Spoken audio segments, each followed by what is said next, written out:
আজকের সকালটা শুরু হয়েছে একেবারে রোজকার দিনের মতো। আগের রাতে জমে থাকা কাঁথাগুলো তুলে নিয়ে গেলাম, সব কাচতে হবে। এইদিকে শ্রেয়ানও হাজির, জল দেখেছে তাই ওকে তো আসতে হবেই।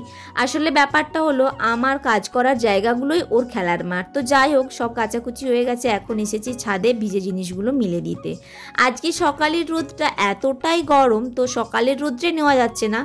সকালের রোদ কিন্তু মনে হচ্ছে যেন এমন গরম লাগছে দুপুর 12টা বেজে গেছে।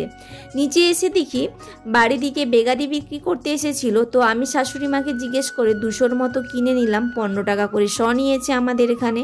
সেগুলো এখন আমি ভালো করে ধুয়ে পরিষ্কার করে নিচ্ছি। আমাদের বাড়িতে তো সকাল সকাল রান্না হয়, তাই কি রান্না হবে আজ সেটা আগে থেকেই ঠিক হয়ে গেছে।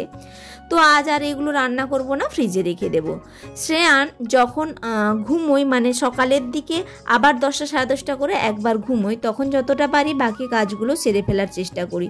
এখনও ঘুমোচ্ছে, তাই ভাবছি দুয়োরটা ঝাঁট দিয়ে নেব। শ্রেয়ান যদি এখন না ঘুমোতো, ও কিন্তু একটা ঝাঁটা নিয়ে শুরু করে দিত ঝাঁট দিতে। ও এখন যত বড় হচ্ছে, আমি ওর ঠাম্মি যে কাজগুলো করি ও দেখে দেখে করার চেষ্টা করে, তো সেগুলো আমাদের কাছে খুব মজার, আর আমরা এগুলো খুব এনজয় করছি। এই দেখো, বলতে না বলতেই শ্রেয়ানের ঘুম ভেঙে গেছে। তো যাই হোক, আজকে ওর বাবা কাছে ছিল বলে ঘুম থেকে উঠে কাঁদেনি, চোখে মুখে একটা ঝিম ধরা ভাব। তাই আমি ওকে নিয়ে একটু কোলে নিলাম আর একটু ঘুরিয়ে নেব, তারপরে ওকে স্নান করিয়ে খাইয়ে দেব। ওর খাওয়াতে তো প্রায় 1 ঘন্টা টাইম লাগে, তো তারপর আমি এখানে স্নান সেরে নিয়েছি, এবার খেতে বসবো। আজকে রান্না হয়েছে সবজি দিয়ে একটা চচ্চড়ি, সজনে শাক ভাজা আর মুরগির মাংস। তোমাদের দিনটা কেমন লাগলো কমেন্টে